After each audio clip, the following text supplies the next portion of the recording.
날마다 쓰는 나의 신앙일기 TV 데일리 큐티 나무향기입니다. 오늘은 5월 26일 금요일입니다.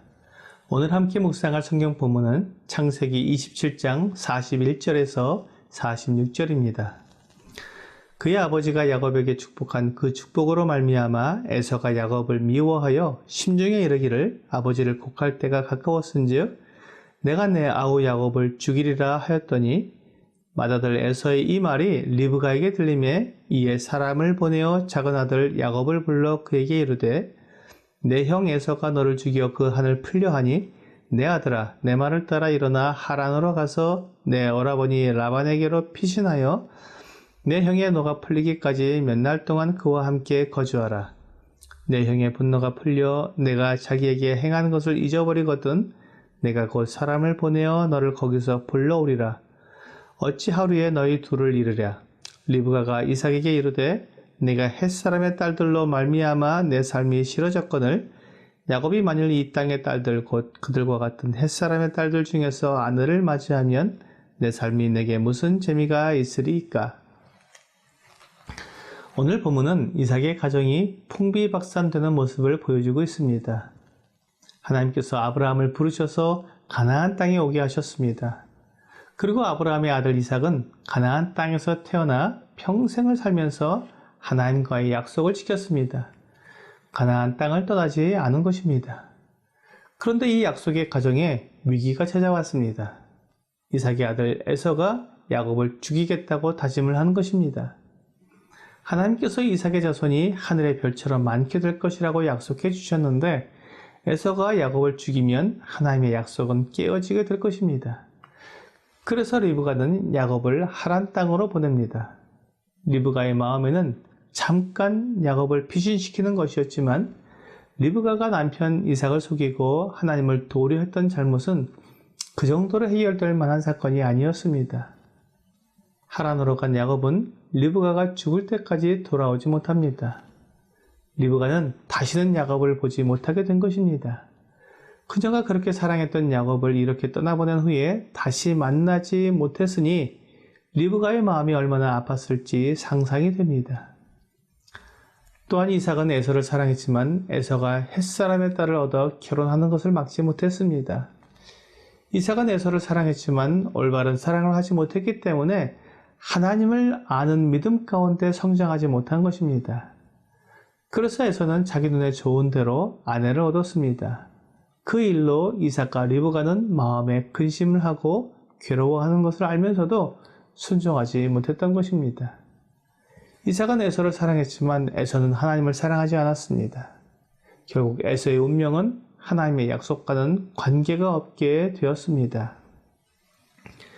그래서 이삭이 결국 야곱을 축복하게 되었는데 이제 이 야곱이 하란으로 떠나게 되니 이삭의 마음이 너무 무거웠을 것입니다.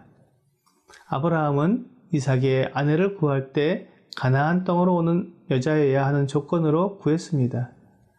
하나님께서 주신 약속의 땅을 떠나게 하지 않겠다는 것이었습니다. 그런데 지금 이삭은 야곱을 하란으로 보내야 했습니다.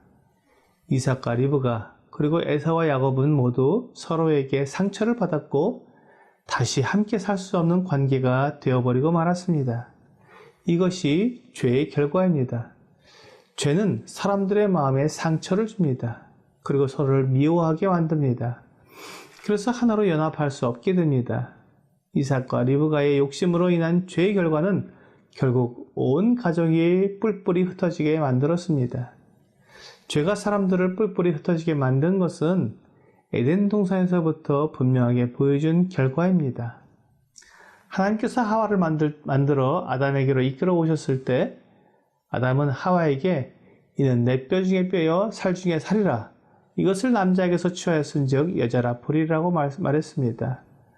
그리고 그들은 결혼을 통해 한 몸을 이루었습니다.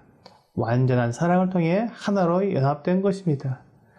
그런데 죄가 들어왔을 때 모든 것이 변했습니다. 하나님께서 아담에게 선악을 알게 하는 열매를 먹은 연유를 물었을 때 아담은 하나님이 주셔서 나와 함께 있게 하신 여자 그가 그 나무의 열매를 내게 주므로 내가 먹었나이다 라고 대답했습니다. 그는 자기의 잘못을 인정하고 자기와 한 몸을 이룬 여자를 보호하기보다는 자기의 잘못의 원인을 여자에게로 돌리고 있는 것입니다. 이제 그들은 서로를 시기하고 질투하며 살게 되었습니다. 하나님께서 하와에게 너는 남편을 원하고 남편은 너를 다스릴 것이니라고 말씀하셨습니다. 이후로 아내는 남편을 질투하고 남편은 아내를 다스리게 되었습니다. 죄는 사람을 하나로 연합하기보다는 서로 질투하며 다투게 만드는 것입니다. 뿐만 아니라 그들은 에덴 동산에서 쫓겨나게 되었습니다. 창세기 3장 23절은 여호와 하나님이 에덴 동산에서 그를 내보내어 그의 근원이 된 땅을 갈게 하시니라고 말씀하십니다. 하나님께서 얼마나 사랑하시고 얼마나 자랑스럽게 여기시는 사람인데 이제 그들을 내보내고 함께하지 못하시게 된 것입니다. 우리들이 하나님을 만나지 못하고 하나님과 하나가 되지 못하는 것은 죄 때문입니다. 로마서 3장 23절은 모든 사람이 죄를 범하였음에 하나님의 영광에 이르지 못하더니라고 분명히 말씀하고 있습니다.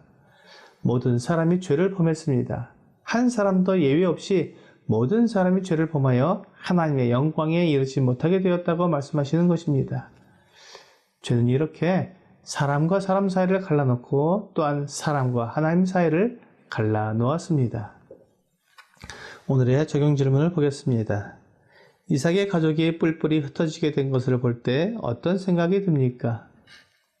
사탄은 죄를 짓는 것이 별것 아니라고 속삭입니다. 때로는 죄를 짓는 것이 하나님의 뜻을 이루는 길이라고 속임수를 씁니다.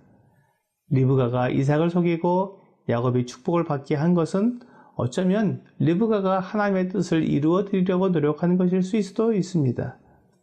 하지만 하나님은 거짓을 통해 진리를 세우는 분이 아닙니다. 진리는 거짓의 기초 위에 놓일 수 없습니다. 하나님의 뜻은 진리이기 때문에 오직 진리로 이루어야 합니다. 목적이 옳으면 그 과정도 옳아야 합니다. 과정이 잘못되면 결코 그 목적이 옳을 수 없습니다. 사탄은 이렇게 비뚤어진 과정을 통해 사람과 하나님 사이를 뿔뿔이 흩어지게 만듭니다. 내가 이 정도는 괜찮겠지라고 생각하는 그 작은 죄가 가정을 무너뜨리고 교회를 무너뜨리며 직장과 사업을 무너뜨리게 됩니다. 아가서 2장 15절은 우리를 위하여 여우 곧 포도원을 허는 작은 여우를 잡으라. 우리의 포도원에 꽃이 피었음이라고 말씀하십니다. 하찮게 보이는 작은 여우를 잡지 않으면 포도원이 허물어지는 것입니다.